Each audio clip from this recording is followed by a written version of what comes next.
በዚህ ቪዲዮ ሁሉ ጊዜ የማትማቲክስ ኢንትራንስ ኤግዛም ላይ የማታጧቸውን 3 ጥያቄዎች እንሰራለን። ይሄንን ቪዲዮ ለምታቋቸው 12ኛ ክፍል ተማሪዎች በሙሉ ሼር አድርጉላቸው፣ ይመቻቹ። ወደ መጀመሪያው ጥያቄ ስንሄድ እዚች ጋር የተሰጠን የሆነ ፋንክሽን አለ። ከዛ በኋላ ደግሞ የዚህን ፋንክሽን ኢንተርቫልም ተሰጥቶናል። በዚህ ኢንተርቫል ውስጥ የዚህን ፋንክሽን አብሶሉት ማክሲመም ፈልጉ ነው የተባልነው። ሁሉ ጊዜም አብሶሉት ማክሲመም ወይንም ሚኒመም ፈልጉ ከተባላችሁ የምታረጉት ነገር የፋንክሽኑን ዴሪቬቲቭ መውሰድ ነው። ለምሳሌ ፋንክሽናችን f of x እኩል ይሆናል x³ ሲደመር 6x ስኩዌር ነው።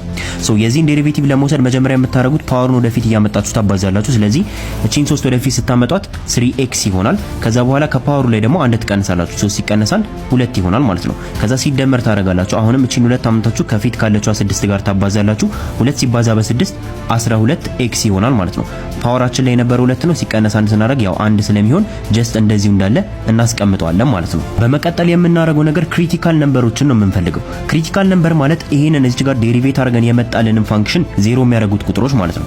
ለምሳሌ እዚህ ጋር ያለንን ፋንክሽን አምጥተን ስንሰራው እዚህ ጋር ይሄንን ማቃለል እንችላለን። እንዴት ነው የምናቃልለው? እቺን 3xን ከሁለቱም ውስጥ አውጥተን ፋክተራይዝ ማድረግ እንችላለን። 3xን ከሁለቱም ውስጥ ስናወጣ እዚህ ጋር 3xን ስናወጣ አንዷ x ስለወጣች 1x ብቻውን ይቀረናል። ከዚህኛው ላይ ደግሞ 3xን ስናወጣ ፕላስ አለን እዚህ ጋር 4 ይቀረናል ማለት ነው። ምክንያቱም 3x ሲባዛ በ4 ነው 12x የሚሰጠን። ይሄንን አሁን ፋክተራይዝ ያደረግነው ከዜሮ ጋር እኩል አድርገን ክሪቲካል ነምበሮቹን ለማግኘት እንዲመቸን ነው። ሶ ይሄ ፋንክሽን ዜሮ እንዲመጣ ወይ 3x እኩል ይሆናል 0 መሆን አለበት ወይ ደግሞ x ሲደመር 4 እኩል ይሆናል 0 መሆን አለበት። 3x 0 የሚሆነው x ግዴታ 0 ሲሆን ነው። x ሲደመር 4 ደግሞ 0 የሚሆነው እቺን 4 ወደዛ ስናመጣት ማለት ነው x ኔጌቲቭ 4 ሲሆን ነው ማለት ነው። ስለዚህ ክሪቲካል ነምበሮቻችን x እኩል ይሆናል 0 እና x እኩል ይሆናል ኔጌቲቭ 4 ናቸው ማለት ነው። በመቀጠል የምታረጉት ነገር ምንድነው? ፋንክሽናችን እንደምታውቁት ከላይ የተሰጠን ማለት ነው x³ ሲደመር 6x ስኩዌር ነው። ኢንተርቫላችን ደግሞ እዚህ ጋር ማየት እንደምትችሉት ከኔጌቲቭ 1 እስከ 1 ነው የተባለው። ከኔጌቲቭ 1 እስከ 1 ነው ኢንተርቫላችን ስለተባለን እቺ ኔጌቲቭ 4ን እናስወጣታለን ማለት ነው፣ ኢንተርቫላችን ውስጥ ስለሌለች ማለት ነው። ስለዚህ ሶልቭ ካልኩሌት የምናረገው ፋንክሽን ውስጥ የከተተን ካልኩሌት የምናረገው አንደኛ በ0 ነው፣ ሁለተኛ ደግሞ በአፐርና በሎወር ባውንዶቹ ማለትም በኔጌቲቭ 1 እና በ1ም ሶልቭ ማድረግ አለብን ማለት ነው። ማለትም x የነዚህ ቫልዩ ሲኖራት ፋንክሽኑ ምን ይሆናል የሚለውን እየከተተን ቼክ እናደርጋለን ማለት ነው። ለምሳሌ f of 0ን ስንሰራ በx ቦታ ጀስት 0ን እያስገባን 0³ ሲደመር 6 ሲባዛ በ0 ስኩዌር ማለት ነው። ይሄ ከ0 ጋር እኩል ነው ማለት ነው። የመጀመሪያ ቫልዩአችን ይሄ ነው። ከዛ በኋላ ደግሞ ቀጥለን f of ኔጌቲቭ 1 እና f of 1ን እንሰራለን ማለት ነው። f of ኔጌቲቭ 1ን ስንሰራ በx ቦታ ኔጌቲቭ 1ን አስገብተን ነው የምንሰራው። f of 1ን ስንሰራ ደግሞ በx ቦታ 1ን አስገብተን ነው የምንሰራው ማለት ነው። ይሄንን ሶልቭ ስታረጉ f of ኔጌቲቭ 1 5 ይመጣላችኋል፣ f of 1 ደግሞ 7 ይመጣላችኋል ማለት ነው።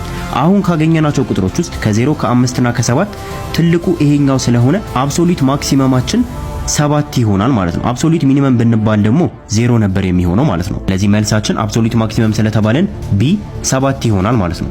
ወደ ሁለተኛው ጥያቄ ስንሄድ ደግሞ የኢንተግሬሽን ጥያቄ ነው። ኢንተግሬሽን ደግሞ ጀስት ቅድም እዚህ ጋር ዴሪቬት ያደረግነው የሱ ተቃራኒ እንደማለት ነው። ሶ ይሄንን ፋንክሽን ከ0 እስከ 2 ባለው ኢንተርቫል ውስጥ ነው ኢንተግሬት አድርጎ የተባለው። ፋንክሽናችን ደግሞ 3x ስኩዌር ሲደመር 2x ነው ማለት ነው። ለዚህ ፋንክሽናችን 3x ስኩዌር ሲደመር 2x ይሆናል ማለት ነው። ኢንተግሬት ለማድረግ መጀመሪያ ቺንዋን እንደሌለች እንርሳትና 3x ስኩዌር ሲደመር 2x የሚለውን እንስራ፣ ኮንፊውዝ እንዳላረጋችሁ ነው። ሶ ኢንተግሬት ስናረግ ምንድነው የምናረገው? ፓወሩን ቀደም እዚህ ጋር እየቀነስን ነበር አይደለ? ዴሪቬቲቭ ላይ ሰራ ነው። ኢንተግሬሽን ላይ ሲሆን ደግሞ በተቃራኒ ፓወሩን እንጨምራለን ማለት ነው። ስለዚህ 3x እዚህ ጋር 2 የነበረችውን 1 ጨምረንበት 3 እናደርጋለን። ነገር ግን ለዚህኛው ፓወር መልሰን ለ3 ማካፈል አለብን ለፓወሩ ማለት ነው። ከዛ በኋላ ሲደመር እናደርጋለን። 2x እዚህ ጋር ፓወሩ 1 ነበር፣ 1 ስንጨምርበት 2 ይሆናል። መልሰን ለ2 ደግሞ እናካፍላለን ለፓወሩ ማለት ነው። ከዛ እዚህ ጋር ማየት እንደምትችሉት 3 በ3 ይጣፋል፣ 2 በ2 ትጣፋለች። ስንት ይቀራናል?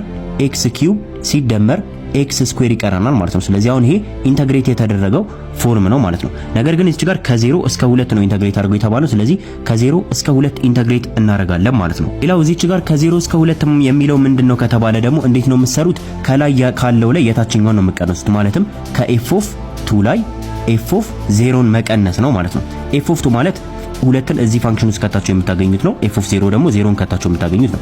ለምሳሌ f of 2ን በምንሰራበት ጊዜ ሁለትን እዚህ ውስጥ ስናስገባ 2³ ሲደመር 2 ስኩዌር ይሆናል። ይሄን 12 ይመጣልናል ማለት ነው።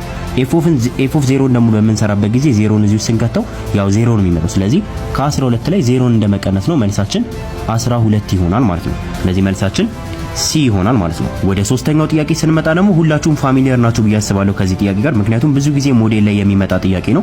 ምንድነው የምናገኘው? ሆል፣ ቨርቲካል አሲምቶት እና ሆሪዞንታል አሲምቶት የተባሉ ነገሮችን ነው የምንፈልገው። ለምሳሌ ፋንክሽናችንን እንውሰደውና x ሲደመር 3 ሲካፈል ለx ስኩዌር ሲደመር 5x ሲደመር 6 ነው። አሁን ከዚህ ፋንክሽኑ 3 ነገሮችን ነው ማግኘት የሚጠበቅብን። የመጀመሪያ ሆል የተባለ ነገር አለ፣ ከዛ በኋላ ደግሞ ቨርቲካል አሲምቶት የተባለ ነገር አለ፣ ከዛ በኋላ ደግሞ ሆሪዞንታል አሲምቶት የተባለ ነገር አለ። ሶስቱን እንዴት እንደምታገኙ ላሳያችሁ። መጀመሪያ የምታደርጉት ነገር ፋንክሽናችንን ፋክተራይዝ ማድረግ ነው፣ ወይም ደግሞ ዲኖሚኔተሩን ፋክተራይዝ ማድረግ ማለት ነው። ዲኖሚኔተሩን ፋክተራይዝ በምታደርጉበት ጊዜ ምንድነው የምታገኙት? x ሲደመር 2 ሲባዛ በx ሲደመር 3 ነው የምታገኙት። ይሄ ማለት ምን ማለት ነው? ሲባዙ 6 ሲደመሩ 5 የሚሰጡን ሁለት ቁጥሮች ትፈልጋላችሁ። እነሱ 2 እና 3 ስለሆኑ በዚህ መልኩ ፋክተራይዝ ታደርጋላችሁ ማለት ነው። አሁን ከዚህ ውስጥ ምን ማግኘት ትችላላችሁ? ማየት እንደምትችሉት x ሲደመር 3 በx ሲደመር 3 ይጣፋል። ይሄ የሚጣፋው x ሲደመር 3 የተባለውን ፖይንት 0 የሚያመጣውን ሆል ብለን እንጠራዋለን። x እኩል ይሆናል -3 ስለመጣልን -3 ላይ ሆል አለን ብለን ኮንክሉድ ማድረግ እንችላለን ማለት ነው። የሚጣፋው ፖይንት ሁልጊዜም ሆል ነው፣ ወይንም ደግሞ ግራፉ ያንን ፖይንት ዘሎት ነው የሚያልፈው ማለት ነው። ጃምፕ ተብሎም ይጠራል። ሌላው ብዙ ተማሪዎችን የሚያሳስተው ምንድነው? አሁን ይሄኛውና ይሄኛው ስለተጣፉ ፋንክሽናችን ወደ 1 ኦቨር x ሲደመር 2 ሲምፕሊፋይ ተደርጓል።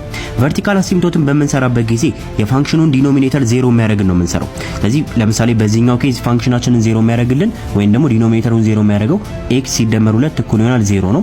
ስለዚህ ቺን 2 ወደዛ ስንወስዳት x እኩል ይሆናል -2 ላይ ነው ቨርቲካል አሲምቶት ያለን ማለት ነው። ስለዚህ ቨርቲካል አሲምቶታችን ኤግዚስት የሚያደርገው -2 ላይ ይሆናል ማለት ነው። ነገር ግን ብዙ ተማሪዎች ተሳስተው እቺኛዋን ኔጌቲቭ መጀመሪያ ፋንክሽኑን ፋክተራይዝ እንዳደረጉ ማለት ነው -3 ላይም ኤግዚስት ያደርጋል እቺኛዋን ፖይንት በመውሰድ እንደዛ ብለው ኮንክሉድ ያደርጋሉ። ነገር ግን እቺኛዋ ፖይንት ኦልሬዲ የተጣፋች ስለሆነች ፋንክሽናችን ወደዚህ ሲምፕሊፋይ ስለተደረገ ቨርቲካል አሲምቶታችን ኤግዚስት የሚያደርገው -2 ላይ ብቻ ይሆናል ማለት ነው። ሌላ ሆሪዞንታል አሲምቶት ነው። ሆሪዞንታል አሲምቶት በተለያዩ ኬዞች ነው የሚሰራው። የፋንክሽኑ ላይ የላይኛው ዲግሪ ከታችኛው ሲያንስ ሲበልጥ እኩል ሲሆን እያልን ነው የምንሰራው። ለምሳሌ በእኛ ኬዝ የላይኛው ዲግሪ ማየት እንደምትችሉት እዚህ ጋር 1 ነው፣ x ብቻ ስለሆነ የታችኛው x ስኩዌር ነው፣ 2 ነው ዲግሪው። ስለዚህ የላይኛው ዲግሪ ከታችኛው ዲግሪ የሚያንስ ከሆነ ሁል ጊዜም የፋንክሽናችን ሆሪዞንታል አሲምቶት ማለት ነው x አክሲስ ነው የሚሆነው ማለት ነው። x አክሲስ ነው የሚሆነው። ስለዚህ የዚህኛው ፋንክሽን x አክሲስ ሆሪዞንታል አሲምቶት ይሆናል ማለት ነው። ወደ ምርጫዎቻችን ስንሄድ ኖት ኮሬክት ነው የሚለው እውነት ያልሆነውን ነው የምናስወጣው። ግራፉ -3 ላይ ሆል አለው ይለናል፣ ያገኘነው ነው። ስለዚህ ይሄኛው ልክ ነው። ግራፉ x አክሲስ ሆሪዞንታል አሲምቶት ነው ይለናል፣ እሱም ልክ ነው፣ እዚች ጋር የጻፍነው ማለት ነው። እዚች ጋር ግን ማየት እንደምትችሉት ቨርቲካል አሲምቶታችን -2 እና -3 ነው የሚለን። ነገር ግን -3 ቅድም ባልኳቸው መሰረት እዚህ ጋር ስለተጣፋ ሆል ነው እንጂ ቨርቲካል አሲምቶት አይሆንም። ስለዚህ ሲ ልክ ያልሆነ መልስ ነው ማለት ነው። ወደ ዲ በምንሄድበት ጊዜ ግራፋችን ኤክስ ኢንተርሴፕት ያለው ነው የሚለን። ኤክስ ኢንተርሴፕት ማለት ዋዩን 0 የሚያደርገው ማለት ነው። ለምሳሌ ፋንክሽናችን እዚች ጋር ያገኘነው ሲምፕሊፋይ ተደርጎ 1 ኦቨር ኤክስ ሲደመር 2 ነው። ይሄንን 0 የሚያደርገውን በምንፈልግበት ጊዜ ክሪስ ክሮስ ስናደርግ ኦልሬዲ አንዲፋይንድ የሆነ ነገር ነው የሚያጣልን። 1 እኩል ይሆናል 0 ማለት ነው። ይሄ ደግሞ ልክ ስላልሆነ ዲም ትክክል ነው፣ ኤክስ ኢንተርሴፕት የለውም ማለት ነው። ስለዚህ መልሳችን ሲ ይሆናል።